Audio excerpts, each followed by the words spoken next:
Eden gardens వేదికగా defending champion Kolkata Bengaluru జట్ల మధ్య ఐపీఎల్ ఆరంభ మ్యాచ్ కిక్కిరిసిన అభిమానుల మధ్య జరిగింది.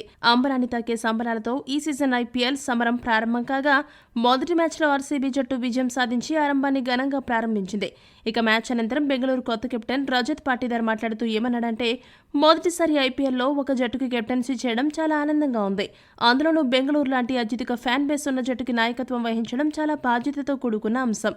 ఇంతటి బాధ్యతను ఫ్రాంచైజీ నన్ను నమ్మి నాకు అప్పచెప్పినందుకు వారికి ధన్యవాదాలు చెప్పాలి. ఇక ఈ మ్యాచ్ ఆరంభంలో కోల్కతా ఆటగాళ్లు రహానే, సునీల్ నరైన్ మా బౌలర్లపై ఎదురుదాడి చేస్తూ చాలా ఒత్తిడిని పెంచారు. దాదాపు గేమ్ అవుట్ ఆఫ్ కంట్రోల్గా మారింది.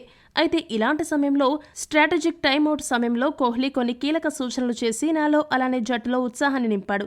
అందరూ పూర్తి ఎఫర్ట్స్ పెట్టి ఆడాల్సిందిగా సూచించాడు. ఇక కెప్టెన్గా మొదటి మ్యాచ్లో ఒత్తిడి సహజం కాబట్టి మ్యాచ్ ఫలితం కోసం ఆలోచించకుండా స్వేచ్ఛగా స్వతంత్రంగా ఆలోచించి నిర్ణయాలు తీసుకోవాల్సిందిగా చెప్పి నాలో ఆత్మవిశ్వాసాన్ని నింపాడు. రిజల్ట్ ఎలా ఉన్నా జట్టు మొత్తం సపోర్ట్ ఉంటుందని చెప్పుకొచ్చాడు. తర్వాత మా బౌలర్లు కూడా అద్భుతంగా కంబ్యాక్ ఇచ్చి కోల్కతా 200 పరుగుల మార్కు చేరుకోకుండా కట్టడి చేయడంలో సక్సెస్ అయ్యారు. ముఖ్యంగా కృణాల్ పాండ్యా, శ్రేయాస్ శర్మ చివర్లో అద్భుతంగా బౌలింగ్ చేసి అబ్బురపరిచారు.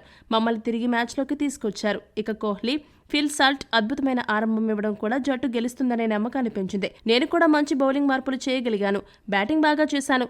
ఇలా జట్టులో అందరూ ఆటగాళ్ల కలయిక వల్ల ఆర్సీబీకి గొప్ప విజయం దక్కింది. మా ప్రధాన బౌలర్ భువనేశ్వర్ కుమార్కి చిన్న ఇంజురీ అయింది. ఆ కారణంగా అతడు ఈ మ్యాచ్కి దూరం అయ్యాడని పాటీదార్ చెప్పుకొచ్చాడు. ఈ వీడియో కనుక మీకు నచ్చినట్టయితే లైక్, షేర్, కామెంట్ చేయండి. మరిన్ని స్పోర్ట్స్ అప్డేట్స్ కోసం మా ఛానల్ సబ్స్క్రైబ్ చేసుకోండి.